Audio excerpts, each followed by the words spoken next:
দেখতে পাচ্ছ, তোমাদের যে ছবি দেখাচ্ছি, পুলিশ ভ্যানে করে তুলে করে গ্রেপ্তার করে নিয়ে যাচ্ছে। পরপর কিন্তু পুলিশ ভ্যান দাঁড় করানো আছে। আর এই পুলিশ ভ্যানে করে তুলে এক্ষুনি 2-3টে পুলিশ ভ্যান নিয়ে যাওয়া হলো। এখানে কিন্তু এখন প্রাণ প্রিয় ভাইজান এখন আমাদের জন্য লড়ছে।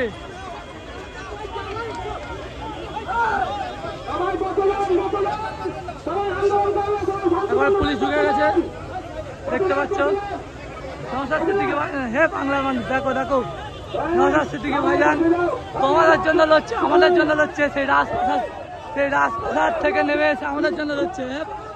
বাংলার মানুষ দেখো, তোমরা দেখো কে লড়ছে আমাদের হয়ে, তোমরা দেখো।